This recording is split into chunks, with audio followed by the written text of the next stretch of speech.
Hello दोस्तों, कैसे हैं आप सब लोग। आज की इस वीडियो में मैं आप लोगों के साथ डिस्कस करूंगा कतर के ट्रैवल गाइडलाइंस, जिसमें हम डिस्कस करेंगे इतराज़ एप्लीकेशन के लिए जो रजिस्ट्रेशन करना पड़ता है उसके बारे में। दूसरा, मैं आप लोगों के साथ उन लोगों का एक्सपीरियंस शेयर करूंगा जो ऑलरेडी इंडिया से कतर जा चुके हैं।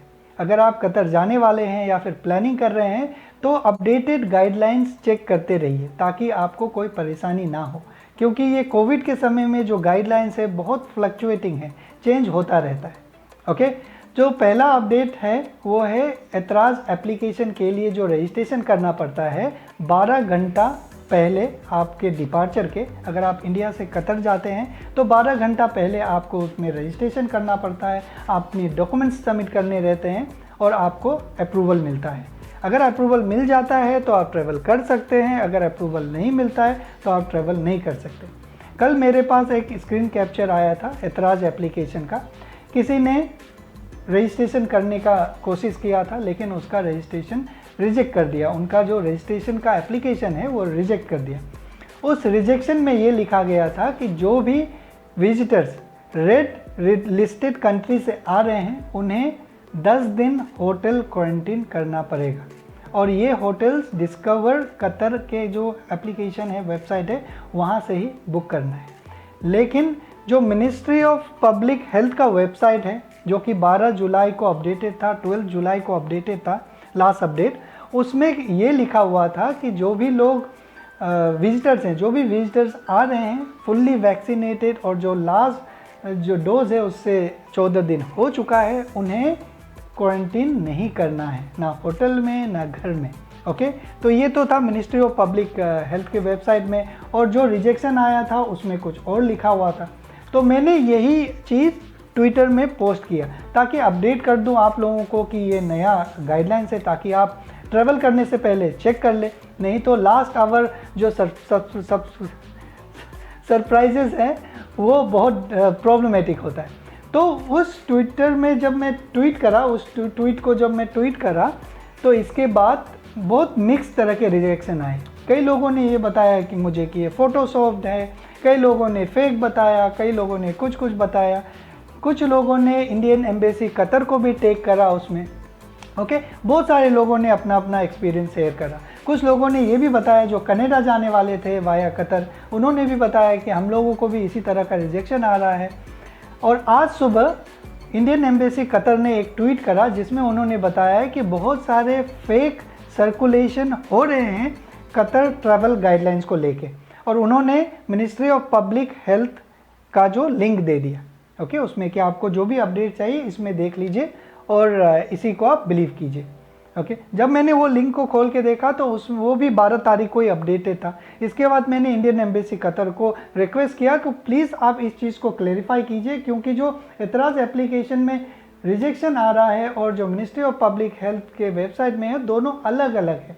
लेकिन अभी तक ऐसा कोई रेस्पॉन्स तो आया नहीं।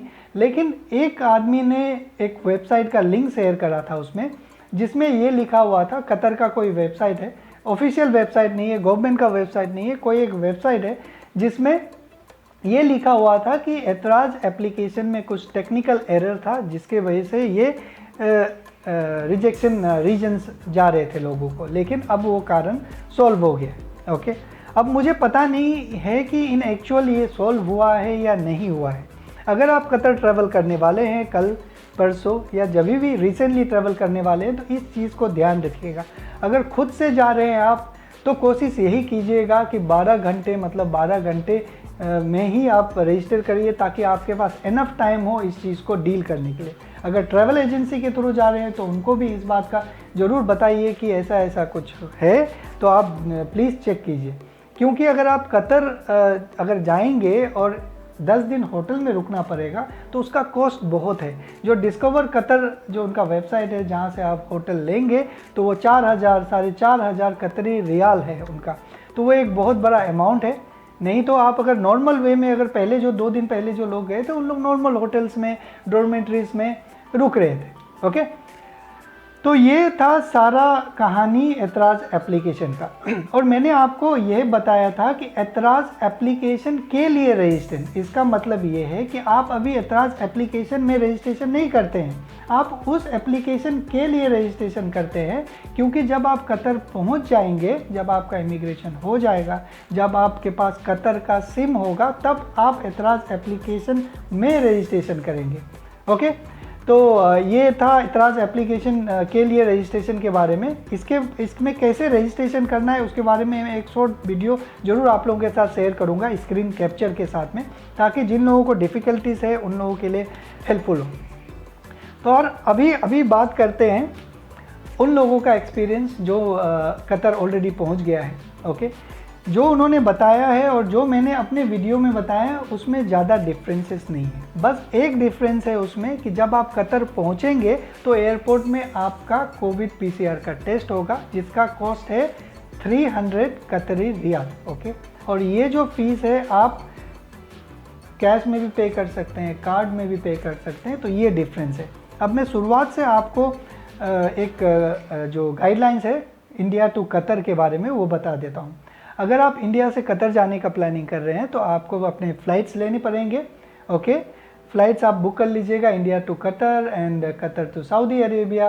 कतर टू इंडिया का भी जो फ़्लाइट्स है वो भी आपको बुक कर लेना चाहिए, क्योंकि इमिग्रेशन वाले केस टू केस बेसिस पे इसके बारे में पूछते हैं। आगे मैं आपको फ़ंड्स के बारे में भी बताऊंगा कि इमिग्रेशन वाले फ़ंड्स के बारे में पूछते हैं नहीं पूछते हैं, तो वो आगे बताऊंगा। पहला आप फ़्लाइट टिकट बुक कर लीजिएगा इंडिया से कतर और कतर से सऊदी अरेबिया। रिटर्न का भी बुक कर लीजिएगा कतर से इंडिया का। ओके, आप फ़्लाइट टिकट बुक कर लिए, इसके बाद कोविड पीसीआर का टेस्ट करवा लीजिए। वो 72 आवर्स मैक्सिमम बिफोर डिपार्चर आपको करना है। ओके, आपको वीज़ा नहीं चाहिए क्योंकि वहाँ पे ऑन अराइवल फ्री वीज़ा आपको मिल जाएगा कतर पहुँचने के बाद। तो ये हो गया वीज़ा का। आपका पासपोर्ट होना चाहिए 6 मंथ का वैलिडिटी के साथ, और आपके पास होटल बुकिंग का कंफर्मेशन होना चाहिए। अगर ये चीज़ एतराज़ एप्लीकेशन का जो एरर है वो सॉल्व हो जाता है तो आप कोई भी नॉर्मल होटल में रुक सकते हैं। ज़रूरी नहीं है कि किसी भी वो जो अप्रूव्ड होटल में ही रुकना। ओके, तो ये हो गया होटल बुकिंग का आपके पास। अब बात करते हैं फ़ंड के बारे में। फ़ंड के बारे में भी मिक्स रिएक्शन है लोगों का। जो लोग ट्रैवल कर रहे हैं उन्होंने बताया है कि मुझसे तो नहीं पूछा गया फ़ंड के बारे में, लेकिन कुछ लोगों को जो मेरे आगे थे उन लोगों को फ़ंड के बारे में पूछ रहे थे। ओके, और कुछ लोगों ने जिनसे मेरा बात हुआ, जिनको पूछा गया फ़ंड के बारे में, उन्हें पूछा गया कि क्या आप कतर जा रहे हैं, आपके पास इनफ फ़ंड है नहीं है। तो उन्होंने बताया सर मेरे पास होटल बुकिंग है, मेरे पास इतने पैसे हैं। ओके, मेरे पास इंटरनेशनल डेबिट कार्ड है। ये सारी बातें उन्होंने बताए तो उनको जाने दिया गया। ऐसा कहीं पे भी ऑफिशियल सर्कुलर नहीं है कि 5000 रियाल होना चाहिए आपके पास। अगर आपके पास होटल बुकिंग है, आपके पास में ऑनवर्ड जर्नी का डॉक्यूमेंट्स है, फ़्लाइट टिकट्स हैं, और आपके पास इनफ मनी है जो आप अपने आप को सपोर्ट कर पाए कतर में, चाहे खाने में, लोकल ट्रांसपोर्टेशन में, तो इमिग्रेशन वाले कन्विंस हो जाते हैं। और आप लोगों का एक और सवाल रहता है कि इमिग्रेशन वालों को क्या बोलना है कि भाई हम क्यों जा रहे हैं कतर। नॉर्मल रहिए, ऐसा इतना अपना माइंड को कॉम्प्लेक्स नहीं करना है। देखिए, पहला आपका मेन अप्रोच क्या है, मैं तो कतर जा रहा हूँ एज ए टूरिस्ट। बाद में वहाँ से अलाउ करेगा तब मैं सऊदी जाऊँगा, है ना। तो आप वहाँ पे बोल सकते हैं कि मैं कतर जा रहा हूँ, एज ए टूरिस्ट ही जा रहा हूँ, तो वहाँ पे आप ये भी बोल सकते हैं। अगर आपको ज़्यादा कॉन्फिडेंस है अपने एक्सप्लेनेशन में तो आप सारे प्रोसेस उनको एक्सप्लेन कीजिए, लेकिन उनके पास इतना टाइम रहता नहीं है कि आप उनको ये सारी बातें एक्सप्लेन करें। रिलैक्स होके जाइए और क्लियर उनको जो भी बातें हैं वो बता दीजिए, वो आपको प्रॉब्लम नहीं करेंगे। बस आपके पास कंप्लीट डॉक्यूमेंट्स होने चाहिए, करेक्ट डॉक्यूमेंट्स होने चाहिए, और आपको वो अलाउ करेंगे। ठीक है, तो ये तो था इमिग्रेशन से रिलेटेड। जब आप इमिग्रेशन क्लियर कर लेंगे और कतर पहुंच जाएंगे, वहाँ पे आपको कुछ भी नहीं पूछा जाएगा। नॉर्मल सा है, क्योंकि ऑलरेडी इतना सारा चेक हो गया रहता है इंडिया में।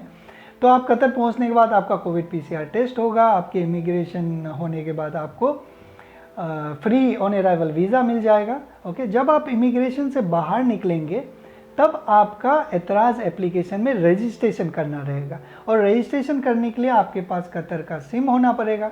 या तो आप इंडिया में सिम ले लीजिए कतर का, या तो कतर एयरपोर्ट में ले लीजिए। 35 रियाल का सिम आता है, वो सिम ले लेंगे तो आपका जो एप्लीकेशन है वो एक्टिवेट हो जाएगा, वहाँ का ही सिम से एक्टिवेट होगा और सिम होना ज़रूरी है। इसके बाद अपने होटल में चले जाइए, बाकी का प्रोसेस 15 दिन कंप्लीट कीजिए, फिर वहाँ पे कोविड टेस्ट करिए और सऊदी अरेबिया आ जाइए। ये एक गाइडलाइंस है कंप्लीट, जिसमें मैंने आपको बताया एतराज़ एप्लीकेशंस के बारे में और जो लोगों का एक्सपीरियंस था वो बताया। एतराज़ एप्लीकेशन में एक बात का ध्यान रखिएगा, जब आप उनके लिए रजिस्ट्रेशन कर रहे होंगे तो क्लियर डॉक्यूमेंट आप उसमें अपलोड कीजिएगा ताकि उन लोगों का प्रॉब्लम ना हो। ओके, अगर रिजेक्ट भी होता है बार बार तो फिर से अप्लाई कीजिएगा, क्योंकि आपके पास का टाइम कम रहेगा और आप ऑलरेडी बुकिंग्स कर लिए होंगे। अगर से रिजेक्शन हो जाता है तो फिर आप ट्रैवल नहीं कर पाएंगे। तो इन बातों का ध्यान रखिएगा और मैं उम्मीद करता हूँ कि जो लोग ट्रैवलर्स हैं, कतर जाने वाले हैं, उन लोगों को हेल्पफुल होगा इस वीडियो से। अपना ख्याल रखिए। Thank you very much.